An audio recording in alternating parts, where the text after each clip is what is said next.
Scene one, Apple, take one.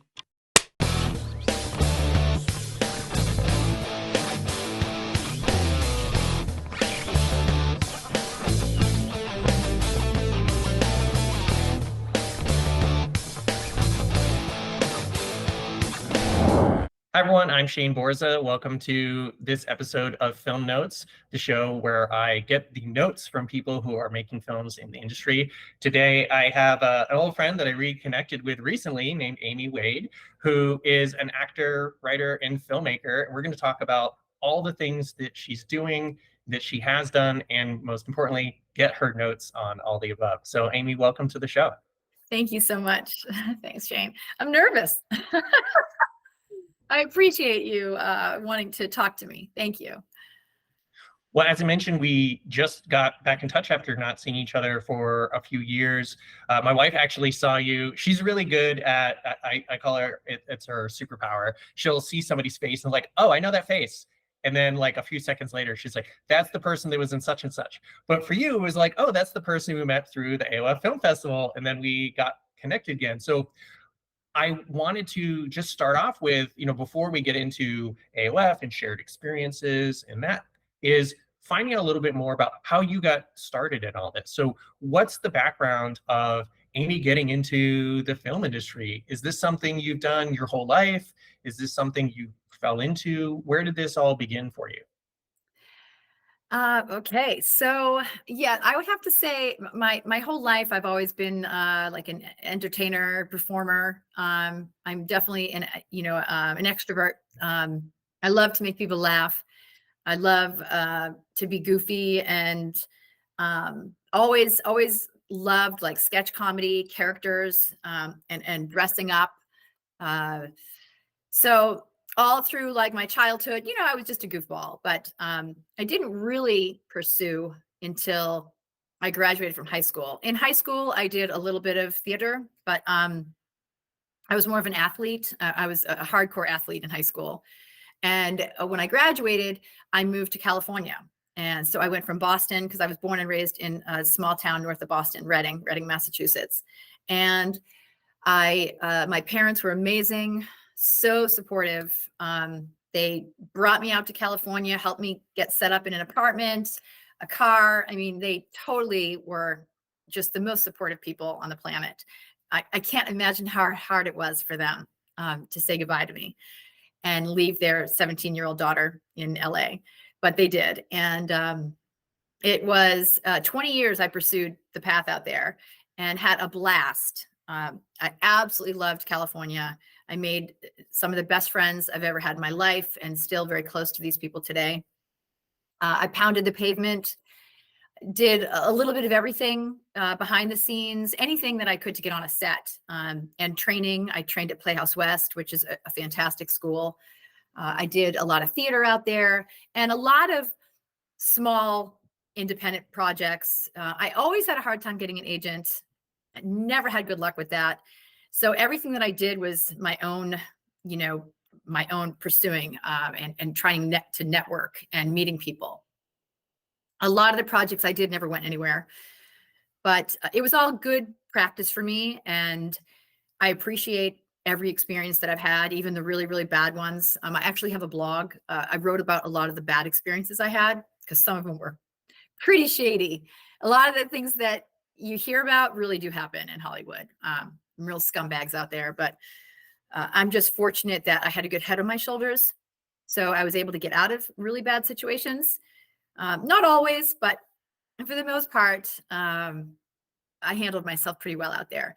But after about 20 years, I also was a boxer and I was training to be a pro boxer. I actually had like 3 pro fights, but at that time I had decided it was time to come home and help my dad at a mill in Rhode Island. My dad at that point we were all pushing for him to retire. And I just felt like it was time to be back home with my mom and dad. As you know, when your parents get older, you just want to be with them. And LA was great, but I always thought I would go back. But once I traveled back here and worked with my dad, I sort of put acting on hold for like 10 years. And I worked at this mill with him, and it was really challenging, but working with my father was like the greatest gift I could have ever given myself. It was, he's my hero, and he's still doing great. He's 85. My mom's 83. They're amazing. We're very fortunate to have them around, and they're healthy. And those were some amazing years that I had. And while I was at this mill, I ended up delving back into acting, because it was this giant Tupperware mill, like, that was converted into condos, and we ended up making a movie there. So that was my first feature film. It was called Condo Hell, and that was quite an experience. And after that, I continued to work there. Finally, a few years back, I got out of that. He finally retired, and I started really pounding the pavement to get back into the industry. So it's been the last few years that things have really started to open for me. But to kind of go backwards, during all of this time, my entire life, it's really important for me to note that I battled depression, like really serious darkness. Most people who know me, most of the people in my life, other than immediate family, didn't know. A lot of people have said, I had no idea you were depressed, Amy. I was really good at hiding it. I just never believed that sharing your depression with the world, I never wanted to spew negative energy out there. So I was really good at hiding it. But I've had this depression since I was really young, like elementary school.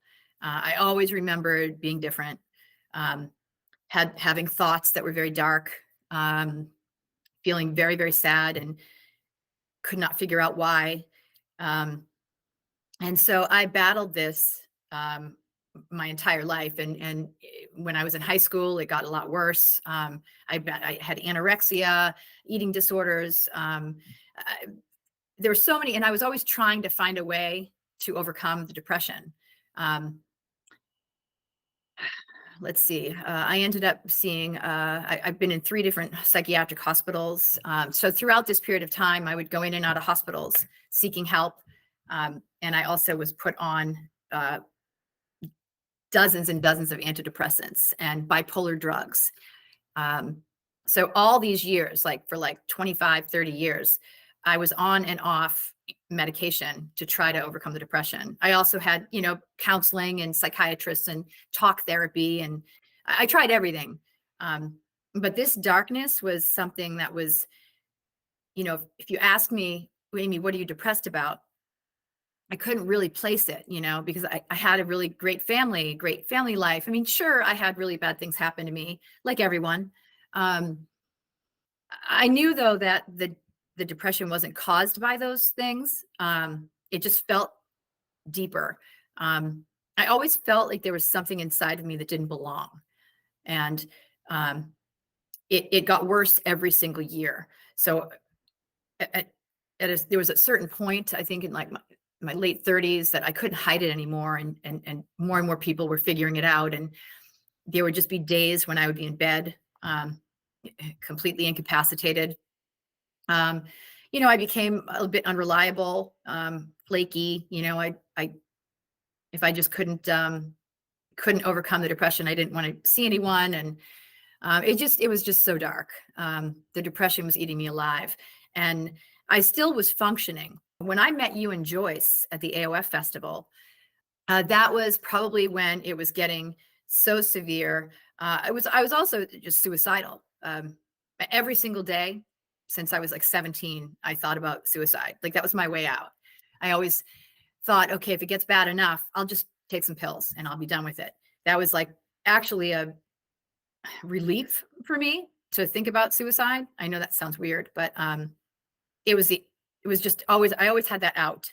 And I always knew that I would write a note, and I would always apologize and, let my family know that not to blame me, I'm sorry.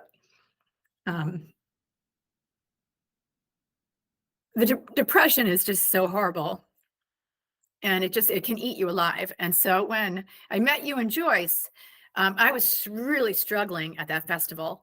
I don't know how I got through it, but by the time I flew back home, I went through this period where I was in bed, and I have an amazing fiance, Brian Labella. He's just amazing.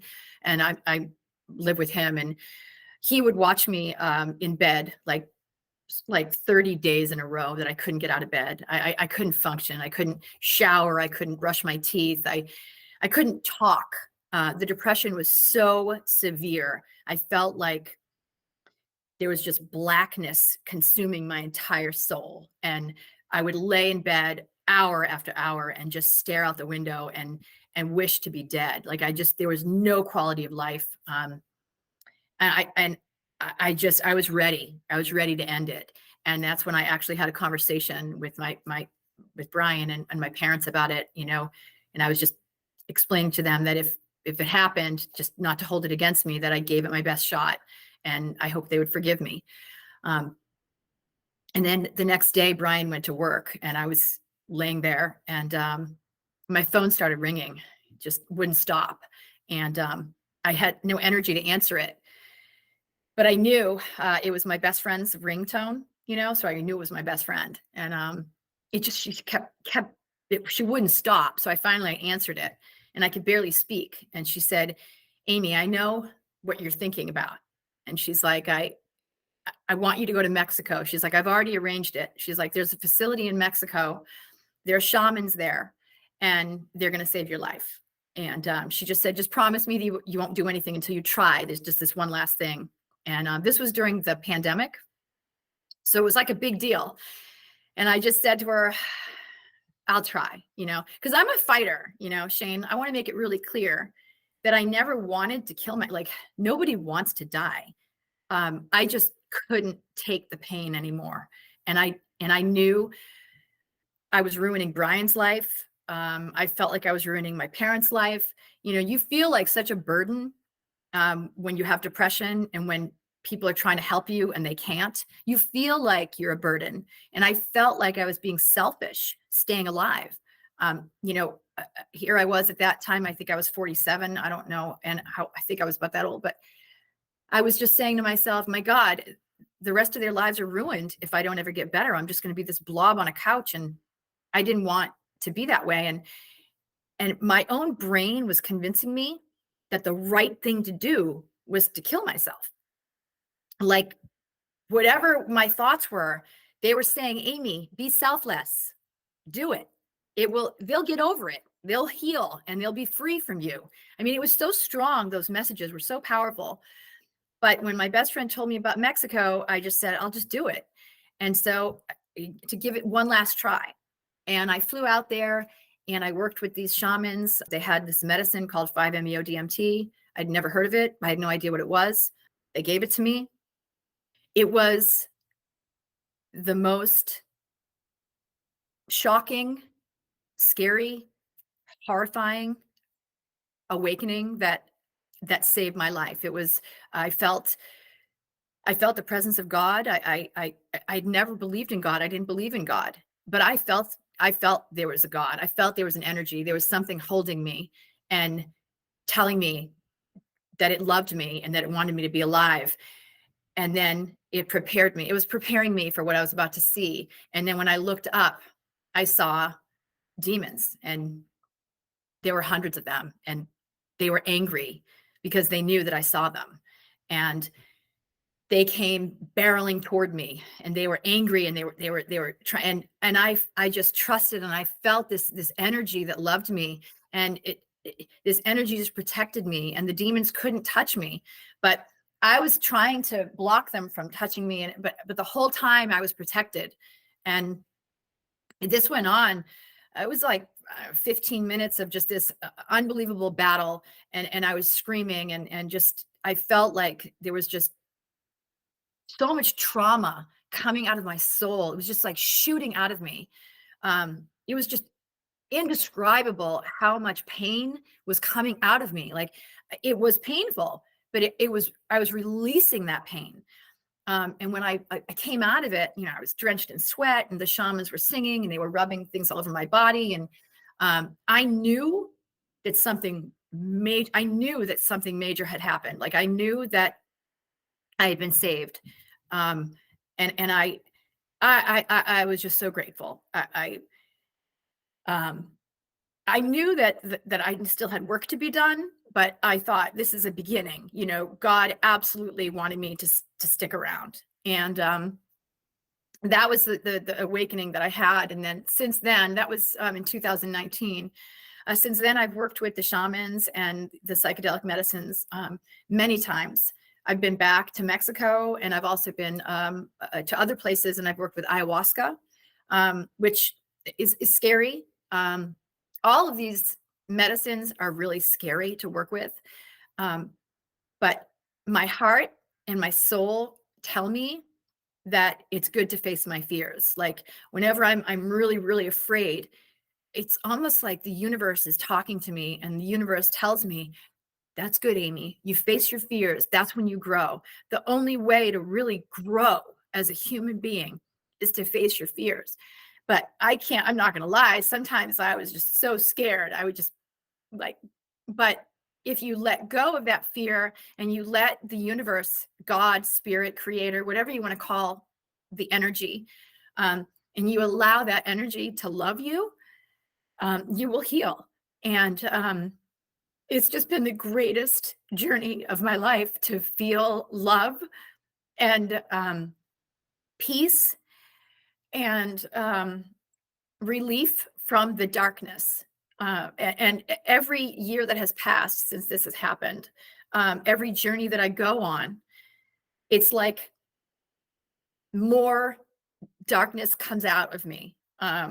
Every time I journey, I'm releasing dark energy. And some of it's from other lifetimes. You know, I know this might sound crazy to people who are listening, but I mean, and this is all stuff that I never believed in. I thought when you died, that was it. Your body dissolved into the earth and there was nothingness. But oh my goodness. No. I mean, when you feel when you feel the love, you know, oh gosh, there's so much more. And I'm still healing, still growing, and still learning. But as I've gone on these journeys, I've learned so much about myself. I've learned to let go of anger. I had so much anger and bitterness toward humanity and injustice. Animals are a big theme in my journeys, like the animal kingdom. I'm a huge animal advocate. I just the animal kingdom, and I've been like a bison running with other bison being speared by. I mean, like these journeys, the traveling that you go on, it's unbelievable.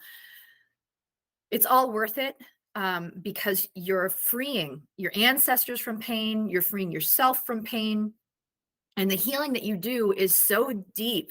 It's like 20, 30 years of talk therapy in a weekend, you know, when you work with ayahuasca, especially because the ayahuasca journeys are like 6 to 7 hours. And during those 6 to 7 hours, Mamacita, that's what they call her. She is taking you to all the places you don't want to go, but you have to go to. And she's showing you every aspect of your life and other lives and past lives and people in your life. And you're seeing these and you're working through all the pain and the trauma. You're forgiving people for their faults. Forgiveness is just a huge element of my journey, like forgiving myself and others. And once I started doing all this, this is when my career as an actress and a writer and a filmmaker, things are starting to, like, they always talk about when your energy is matching the universe, it will open doors for you, you know. And I've read so many books about that, you know, and I kept saying, okay, when is this going to happen for me? And it's starting to happen. So I'm meeting good people. I also, I'm going to backtrack. I'm sorry, I'm talking so much so fast. Years ago, before I had this awakening, I met a lot of really bad people.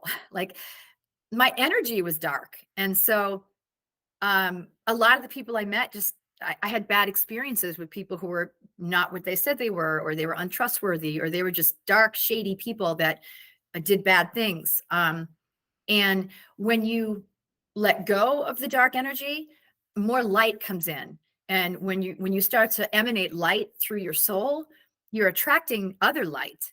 And so many people that I've worked with in the last few years are such beautiful souls, and they're sharing their experiences with me and vice versa, and they're connecting me, and we're all sort of supporting each other and connecting each other. And that's just creating more and more opportunity. And it's mind-blowing, especially in like the last year. And I'm so grateful because I've never had succession of positive events like this, so many bad things, but now it just seems to be really, and I know I'm not saying that nothing bad ever happens. Like, of course, in life, you're always going to face tragedy. You're always going to face darkness, I just recognize it now, and I'm able to handle it better. I'm able to avoid bad situations. I'm able to sense someone that might not be good in my energy field, and I just sort of let that person go away. But for the most part, I'm grateful to be free of that darkness. And I wake up each day, and I used to wake up every single day wishing I died in my sleep for most of my life. Like all my journals, you read my journals, it's like, oh, I woke up today, I wish I died.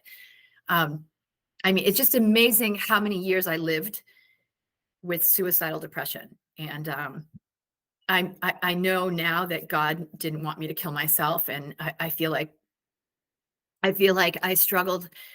I wouldn't change anything. I know that sounds insane, but I wouldn't change my entire past, because I believe that all of that struggle made me who I am today, which is a person with a really big heart. Like I could sense when someone's hurting, and I want to help them. And I encourage anyone out there who is depressed or thinking about suicide, or who feels hopeless or doomed, not to give up, and to hear what I'm saying. And I'm not pushing psychedelics on anyone, but I can tell you, Shane, I can tell you that all of the drugs, the pharmaceutical drugs that I took, were so toxic.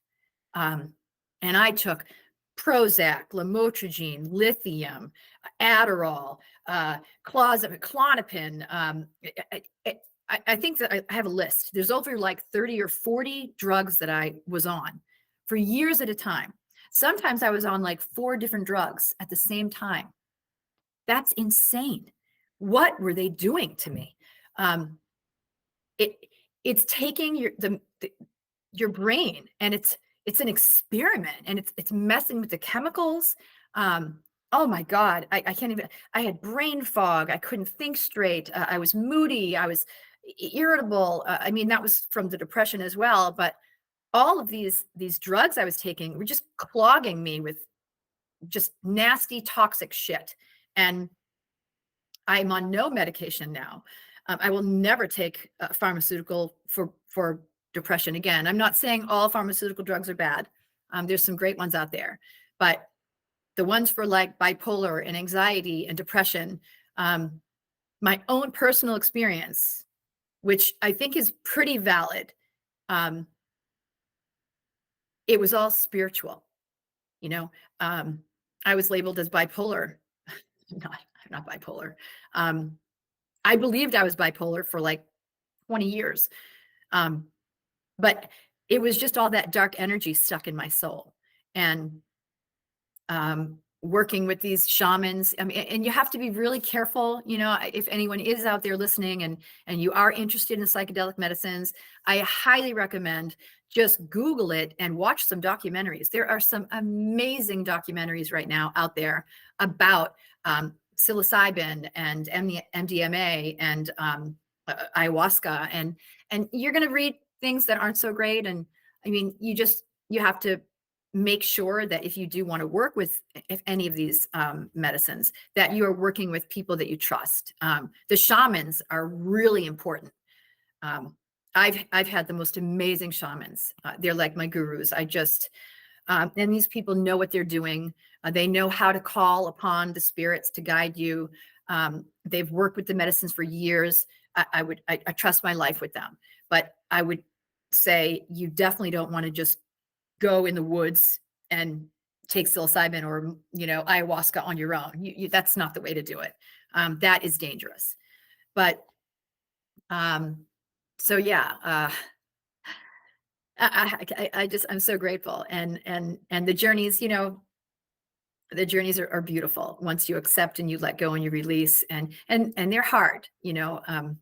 There's people purge, there's throwing up, you might go to the bathroom a lot, yawning, stretching, sweating, but that's all stuff that's coming out of your body. I mean, anytime you're purging, that's the medicine is getting rid of the shit that's in your body that's not supposed to be there. Physically as well. The ayahuasca healed I had degenerative spine disease. Like, I actually had x-rays that showed that my spine was deteriorating. And for a couple of years there, I couldn't move my mobility. And I worked with this shaman, and she commented she said, "Amy, what's going on up here?" And I said, "Well, I have like this spine disease." And she said, "Oh, this is where all the dark energy is stored." And she worked on it for like an hour. And that was like 2 years ago. And I have no pain whatsoever. It's gone. Like, it's gone.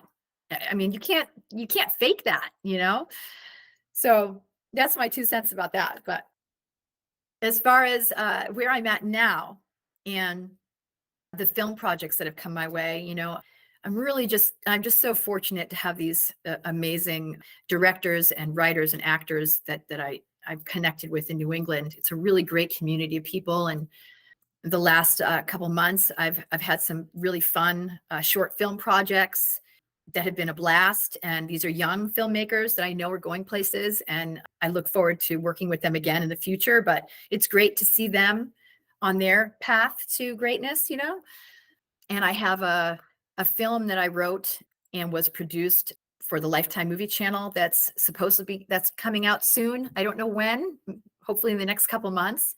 But that was a really amazing dream come true for me because I got to be in it as well. So I have a great role in that.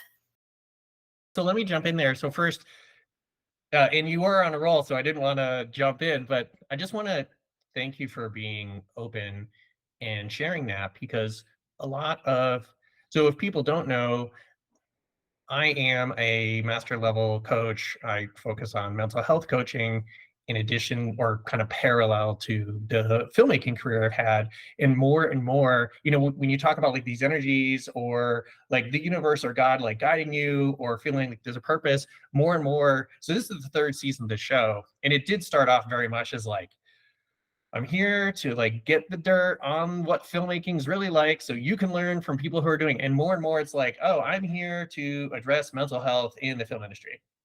And I talk all day long as my like day job as a mental health coach with like giving ourselves permission to let go of our old selves, or like allowing things that are bigger than us to like guide us, or being more mindful and aware of things so that we aren't just falling into these habits or patterns, and daring to try things that we like know won't work, so we can discover that maybe like, oh, it's the thing I need, not the thing I want. Sometimes the thoughts are standing in the way or whatever it might be. And so when I talk to some people about energy work or plant medicine or anything, you could just see like the walls come up. They're like, I don't believe in that shit. You're like, okay, well, that's fine. Well, so how can we work within your belief structure to help you do whatever? And that works with, being on set too. Some people are just like, they can't see any other option other than the thing that they want to do. And I'm sure you've been on sets like that. You're like, well, it's just their way or the highway. Right. It's not collaborative. It's just, structured. It's very logical. And one of the things I talk to people a lot about in my practice is having these other systems come online. It's IQ and EQ. It's the thoughts and feelings, but also the gut. Like, where's this intuition? Sometimes you can't even explain. You just know, like, this isn't right, or whatever it might be. And I've had people say, like, what do you mean my gut? Like, I don't understand. Like, because I have a stomach ache? It's like, well, is it a stomach ache? Or is it something's trying to communicate to you and you don't understand it. So it's trying to meet people where they are and throw some of these new things at them and say, hey, when you hear a story like this, where someone's talking about like purging all this stuff and energy work and like seeing things that they weren't aware of, it doesn't mean they were never there. Maybe you just couldn't see them. Like, what comes up for you? Is it like, oh, that's all bullshit? Or you're like, wow, I now feel validated because someone else is saying the things that maybe I'm saying to myself, but haven't dared to say out loud. And that's another thing. The more I talk to people, especially in the industry, the more they're like, oh my God, like I was depressed and I had imposter syndrome and it took me 20 years to get out of my own way or whatever.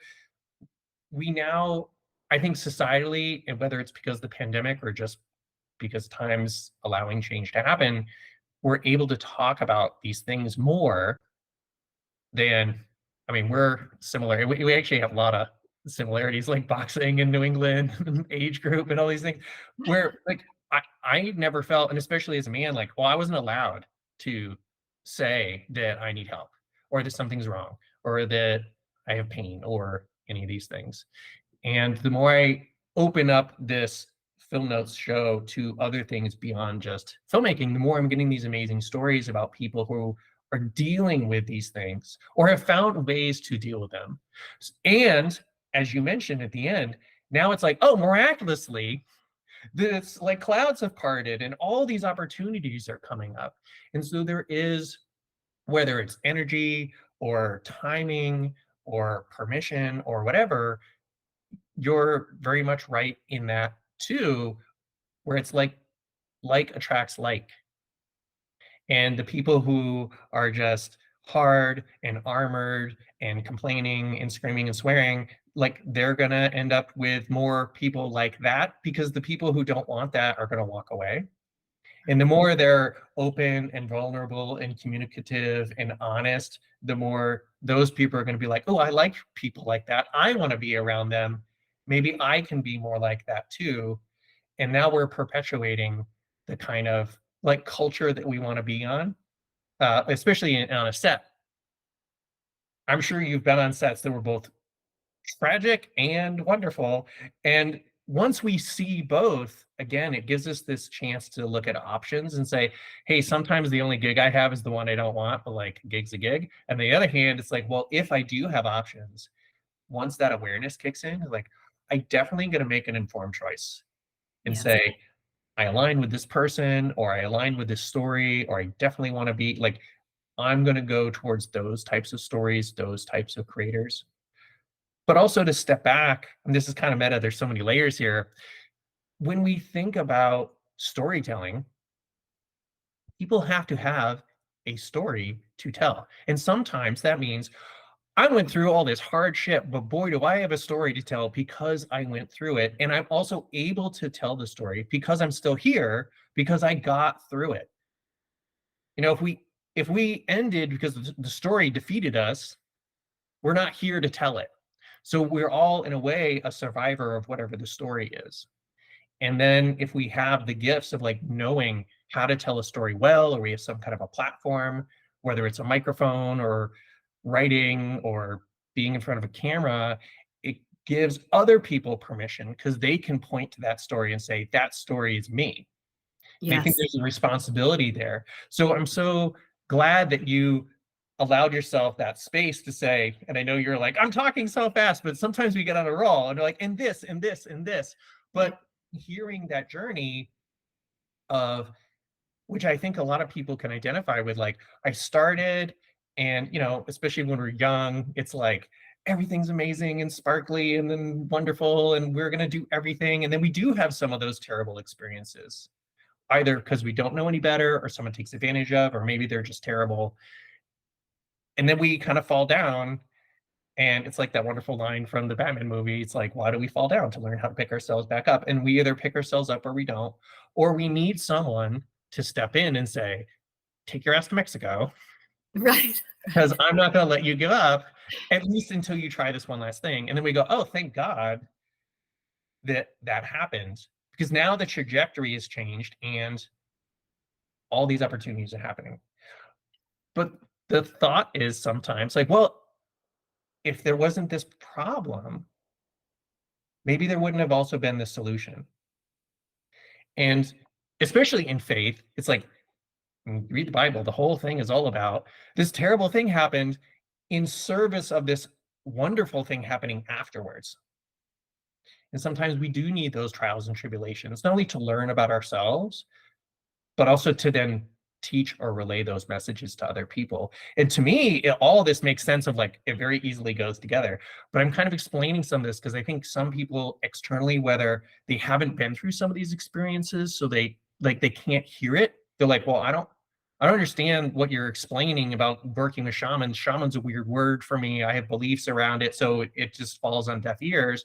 Or because they're not in the industry, so they don't understand how we can like use these things as fuel or inspiration. But to me, they all very much work together. So when Yes. I hear your story, I was like, yes, all of this, preach, you know? Right. But again, I mean, I've been professional coaching now almost for 10 years. All of the training I've gone through and all of of almost 7,000 client hours, it just reinforces all the things you're talking about. Mhm. And so whether you have a therapist or a coach or a shaman or any other kind of healer, I think it's really important to have that person help you through whatever it might be, whether it's depression or any kind of addiction or anything else, so that you can at least heal enough that you're then able to, share your art with the world. And again, the art could be writing. It doesn't have to be filmmaking. Maybe it's raising kids or like being a chef or something. It's the creation. Mhm. But if we're not here or we're not able, I mean, it's kind of like getting pregnant. If you're not healthy enough, your body just won't get pregnant because it can't. Right. So energetically, emotionally, spiritually, it's the same thing. Like if we don't have the spark, there's not going to be the fire. Agreed. Agreed. Yes. Sorry to stop the show, but we've got some bills to pay around here, and to do that, I wanted to point out a couple things I've got on offer at ShaneBorza.com. As both a master level mental health coach and an award winning filmmaker, I have the experience and expertise to help you go further faster, regardless of whether that is in your production or life.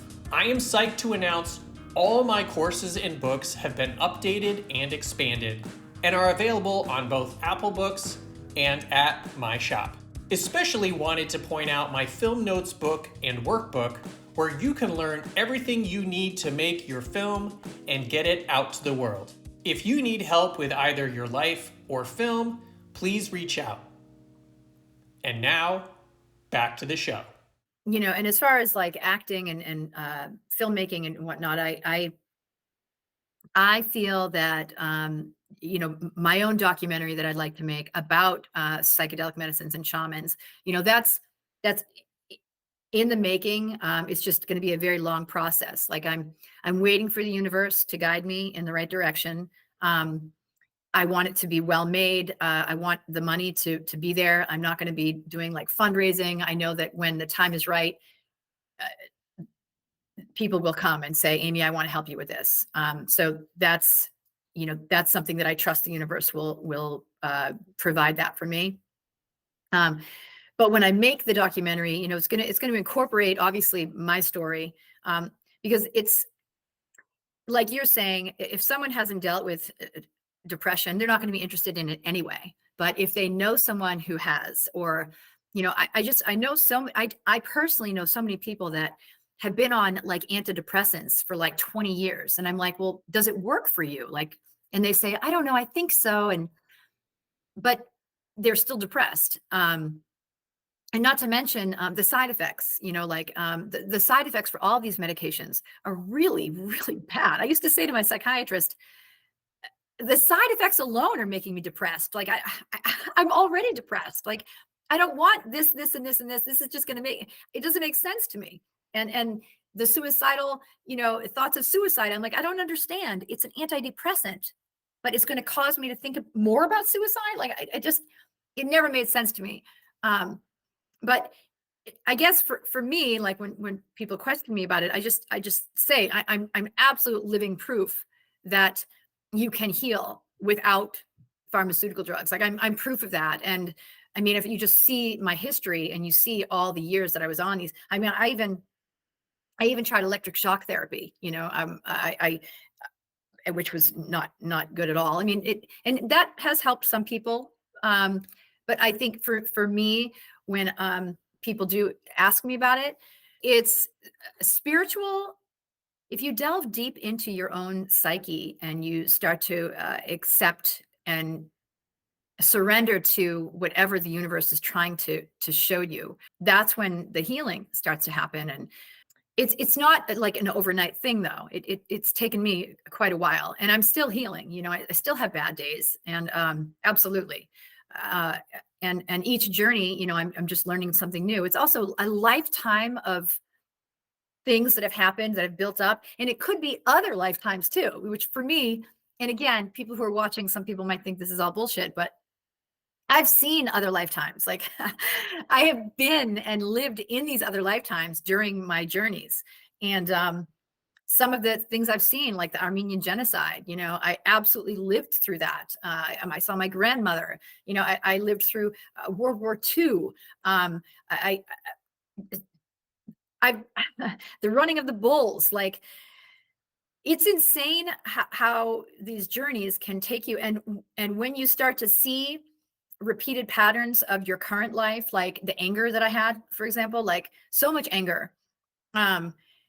When I was reliving the genocide, I know that's where a lot of the anger comes from, experiencing what happened to myself, my ancestors and all that. So when you start to free yourself from the anger and you realize that this is all the cycle of life, and you can't blame God, like that was the other thing. When I was an atheist, I used to say to people, well, if there is a God, I don't like him, because how could he allow all this shit to happen? Right. But once you experience the energy of God, you realize, wow, no, you can't blame God. If humans have free will, and you realize that God wants us all to love each other, but that's not his job. Like his job isn't to make us be nice to each other and to fix the world. God is the creator, and again, when I talk about God, I'm talking about spirit, creator, universe. Because I'm not a religious person at all. I'm not a churchgoer. I have my own faith. I believe that, I pray every single day, where I didn't used to, but I do. I pray now every day, but I pray in my heart and I pray in my home. People who go to church, I think that's amazing and wonderful. And I love that they have that faith system, and that's wonderful. But for me personally, I don't think God judges you where you're praying. I think you can pray on a plane, you can pray in an airport, or, in your car. If you're praying, though, he's listening, and that's a good thing, but I don't think you have to follow rules of any type of religion to be accepted by God. God loves everyone, and even the really bad people. Yeah, there's just been so many eye-opening experiences that I've had, and I look at life so differently now, Shane. I appreciate. I always appreciated people, but it's different. It's different when you're free from demons, and a lot of those demons that I had inside of me. I look back and they were the ones trying to convince me to kill myself. I know for sure. There was one demon in particular. I see him clear as day, and that little shit. And when he looked at me and I looked at him, I was like, you, that one particular, and I don't know where they come from. I think they come from when you're really, this is another thing I learned. There were so many times in my life that I had a lot of anger, especially when I worked at the mill with my dad. There were some really bad people at this place that did some really awful things to my father. And my dad's like my hero, man. And these people, I can't even describe how evil they were. They just they tried to destroy my father's reputation and hurt him in so many ways that it was heartbreaking. And my dad had devoted his life to making these people happy. And for like year after year after year, I had so much anger at these people. And that anger was festering. And I actually used to think about getting revenge on them. Like, how can I teach that person a lesson? How dare you treat my father this way, you know? And that was a big chunk of time that, because I worked there and I lived there. And so I was surrounded by these dark people. And I feel that a lot of the demons were coming in from this dark energy that I had. I was so angry. And when you're really angry and you're not conscious, you're not present, that opens doors for negative shit to come in. And I feel like a lot of that, of times in my life when I was dark and angry and not present, that's when I was letting this stuff in. And God, I can't explain. And the books that I've read, The Power of Now by Eckhart Tolle. Oh my God, it's such an amazing book. I've read it like 15 times, and every time I read it, I learn something new. But it's all about being present now and not focusing on the future or the past. And that's what I did like my whole life. You know, I was always dwelling on the past and the bad things that happened to me. And then I was always stressing about the future. And am I ever going to get through the depression? Am I ever going to feel better? So I was literally living past and present, past and future. I was never in the present. And you can talk about that, but you have to learn how to practice it. You know, I hear a lot of people say, oh, you got to be in the moment, live in the moment. And I'm like, but are you? You know, because I used to say that. You know, I was the quote girl and I'd be like, live in the moment, you know, but I wasn't really living in the moment.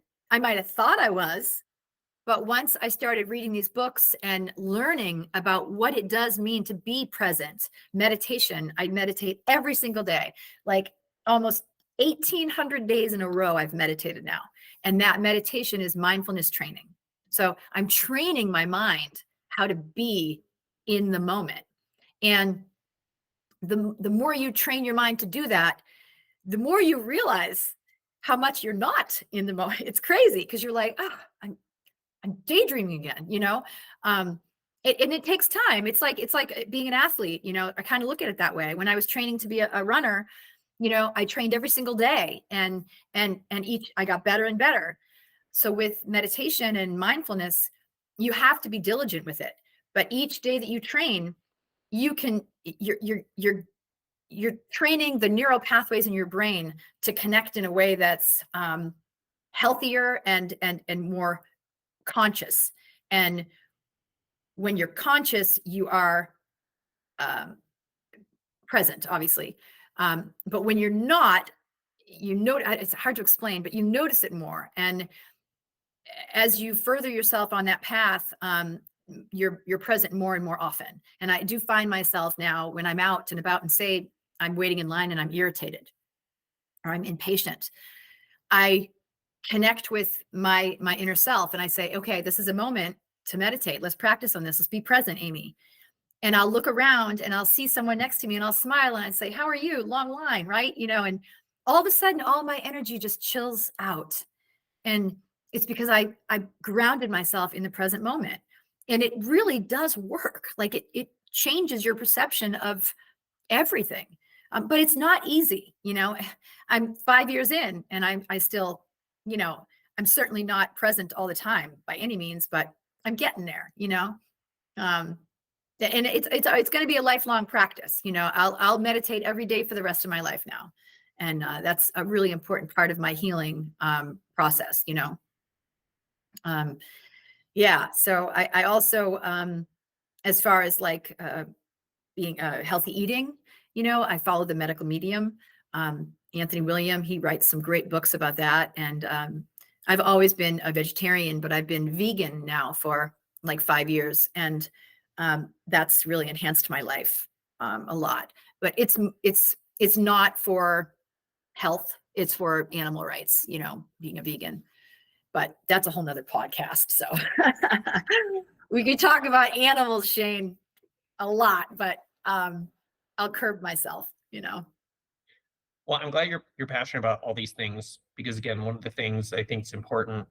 I mean, in the film sense, you know, know that, people will refer to someone as like a triple threat, like, oh, they're a writer, director, producer, or they're an actor, producer, writer, or whatever. They can kind of like do everything. They have that like that whole filmmaker sense. But we also need to do that personally. It's like, oh, I'm addressing all these areas of my life. It's not just I'm going to the gym a lot. Right, Boy, do right. I look good naked. Just like, well, but do you look good inside, just like outside? We need to address the stress and the mindfulness and the spirituality and the emotion and the diet and the sleep, all the how's your relationships, all those things work together. The belief structure, what's important to you, why are you making these choices? And those two aspects really will work together, because if we are healthier inside and out, then whether it's work or showing up on set or anything else, we're bringing a better version of us to then plug into that whole culture now of the set. Like, imagine if everybody who showed up at set was like their best self. How much Right. better would the set or the project be, as opposed to we're all showing up as our worst self because we worked late and there was a short turnaround and we don't, there's a new person on the crew. I don't even know who they are, but we have to work together and they don't know. And now we're all pissed off. And like, we're bringing all that stuff down as opposed to bringing all of it up. Right. And that, I usually use the word noticing, like that's an easy word for people. Like, what are you noticing? But it could be being more aware or being more present or being more mindful, whatever it might be. And as you've kind of threaded through, you could say God, you could say creator, you could say the universe. So pick your own word. But when we talk about these different aspects, how can you drop these ideas into your perspective and walk away from this talk and say, oh, there's some things for me to think about, and I can see how some of these things might apply to my life. Let me maybe make some more conscious choices, because otherwise we're just stuck in like repeating the habit. And it's just like walking through the woods. You walk through once, the next day you're like, where did I walk yesterday? I can't even tell. But you walk that every day, and 10 years later, oh, there's a trail. Well, we're putting those trails in our head. And Right. it's the more established the trail is, the harder it is to get off that path and walk a different path. Yes. So when you talk about like 1,800 days of meditation, it's probably easy now. You just wake up and do it. But that third, fourth, fifth day, it was still a conscious choice. Like, I want to make this a part of my life. Yeah. Yeah. But that's how the change starts. And that's how we are able to then look back and say, oh, that's where I was. Here's Mhm. where I am. And here's where I'm going. Now, I want to be mindful of time. So, in Okay. hearing you talk about all these things, film wise, work wise, the lessons you've learned, what are some of your biggest notes, film or otherwise, that you might like to really impart to other people? And it might be hard-won lessons you've learned that you want to share, or maybe it's things you wish you knew when you were younger, either again in your personal life or your creative life, or both. Okay. I would say the absolute greatest lesson that I've learned in my life, more than anything else, is to take care of your mental and physical health first. The only way, for me personally, the only way that I've actually gained any traction in the industry, I think, is because I'm healing. I think that if I hadn't experienced what I've experienced, I would never make it in any field. I feel like my biggest message out there to anyone who's pursuing anything in the creative arts world is take a deep look within yourself and say, am I happy? Am I angry? Am I negative? What am I projecting to the universe?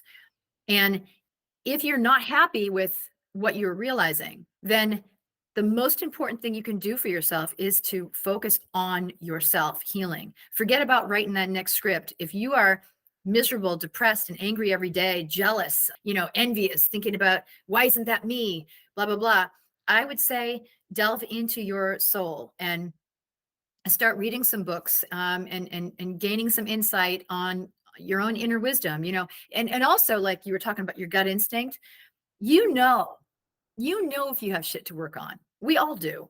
If you find that, you're feeling negative all the time, that's a sure sign that you have some stuff inside that you need to get out. And And I can tell you that once you do start to let all that out, or you work on yourself and you start to find peace, whether it's through meditation, or I do ice baths also. I do ice baths every day. I'm not saying for people to do ice baths, but healthier eating, exercise, and just reading some great books. Like I have a list of books I think I gave you, but some of the books that I've read are life-changing. The Power of Now is a life-changing book. And when you start to practice being present and being mindful and being grateful, that's when the doors open. But for me personally, it's all been about healing myself. And now that I'm healing, I feel like the world sees me differently and wants to know me. And I want to know everyone else. And I think that's when the doors are opening. So just being in touch with yourself and being honest with yourself. We all have shit to work on. A lot of people, though, I think, are in denial of that, and they wonder why things aren't progressing for them. And it might be because they have negative energy that is preventing them from moving forward. So I would say, just find that inner peace and work toward that. So, but I'm so grateful for this interview, Shane. I hope I didn't talk too much. I feel like I did. No, not at all. Like I said, I think these stories are important, and they take as long as they take. And again, they will lead to things like, oh, I'm talking about this. Oh, and that reminds me of this thing. These are all interwoven, and it is really hard to separate them. Before we go, though, I want to make sure people have a chance to connect with you if you like, but also shine a light on things you've done, where they might be. So if they wanted to see some of your work or some of you, whether it's social medias, websites, wherever, where would they go to see some of those things? Well, my Facebook page has, I update that pretty often. Amy Wade Filmmaker. I'm Instagram, Amy Wade Actress. I'm on YouTube. That's also Amy Wade Actress. I have a website, amywade.com, but that hasn't been updated in a while. But that has all my stuff on it as well. And I have a blog, amyhasissues.blogspot.com. So those are and you can IMDb me, imdb.me/Amy Wade. Thank you. And I'll put those, so as a reminder, this is, I used to call it a web series on YouTube, and then it's a podcast because I think a podcast is something you listen to. But I've been educated that it's all just called podcasts now. So it's a visual podcast, which you can watch. And I always encourage people to go to my YouTube channel and watch the show so they can see who is talking. I put on, like, I know you sent me the book covers of some of those books. So, like, I put them on the screen. I'll put the screenshots of the socials with the links. So if you're only listening to the audio show on like iTunes or Spotify or something, that's convenient while you're walking around and driving. But I love people to watch the show so they can see all those things and get those links and connect with these people, because as you know, it's a big industry, but it's also a small industry, and it's who you know, and it's the inspiration of like, oh, seeing somebody's work or seeing what else they worked on. Like, oh, I only know them from X, but they did Y as well. Like, I'm going to go check that out, So I'll encourage people to connect with you and see your work and look at those socials you have. Is there anything else out there that you want to do, whether it's any film projects or anything else? Well, I want to add to that, Shane, just that because you're amazing and Joyce, your wife, is amazing, I want to tell people, absolutely, you need to rent El Cap Wedding. It's on Vimeo, right? That's how I rented it. You've got to watch Shane's films, and also Sydney Stories, Turbine, and Climb On. So amazing films. But El Cap Wedding, it's about Shane and his wife Joyce, and it's such a beautiful love story. And it'll take you to Yosemite, and you'll feel like you're on the mountain with them. So definitely rent those, because you need to know more about Shane Borza. And what was your question about me? Well, first, thank you for that. That's amazing. But yeah. So wanting to see if, now I know you said you've done a bunch of short films and various projects. So are any of those out? Where can we see some of this work that you've done? Well, Seclusion will be coming out on Lifetime. I don't know exactly when, hopefully in the next couple months. I just did a short Take Your Daughter to Work Day that's in post-production. I do have a film running right now at festivals called No More Flip Phone. That's circulating right now. And then another one, Boston 48, that you could see on YouTube. It's a link. It's on my Facebook page. It's one of those long links, but it's called They Like It Hot. So that's a short I just did. Deeply Dark Down Below is another short film that's in post-production right now. So a lot of these you can't see yet, but you can see the Boston 48 one on YouTube, and that's on my Facebook page. Again, if you're listening to this, go to the YouTube video, and then you can see a poster or a screenshot of those, and I'll have the link as well, and then you can go watch some of this work. So thank you so much for, again, sharing your work and your lessons, but also your story. I think it is really important, as I mentioned, to really shine the light on some of these things, because the more we talk about it, the more we realize we're all going through similar things, even if the specifics might be different. And we have to really allow ourselves and each other to be more vocal and open about these things, because I think it's going to not only, again, help other people to dare to share some of these things, but also so we understand, like, oh, maybe the reason they're acting that way is because of this thing, not just, well, I'm going to say so-and-so's a jerk. It's like, Right. well, they're not a jerk. They're just Right. acting that way because they're dealing with this thing. You're So let's have absolutely right. some empathy for each other and ourselves. Yeah, absolutely, Shane. Thank you so very much. And please give your wife, Joyce, a big hug for me. I look forward to seeing you guys both in person soon. Okay. Thanks again for watching, everyone. And as I mentioned, this is both an audio podcast, and it's out on all the streaming platforms. And it's also a video show you can watch on my YouTube channel. It's the first Monday of every month is the YouTube, and then mid-month is when it goes out as audio. So please follow me on all the places, and you can very easily see the next episode. And if you'd like to share and subscribe, please do. I also have a Patreon if you'd like to support the show. So hope all your films are coming along, and thank you for listening to our notes. Thanks for watching. If you'd like to support the show, please click on the link below. You can also contact me at my website if you have any questions about filmmaking or anything else. Off to the side, you'll see a couple of my books, Film Notes and the Film Notes Workbook. I encourage you to check those out if you'd like to learn more about filmmaking. See you in the next episode. Scene 1, Apple, take 1.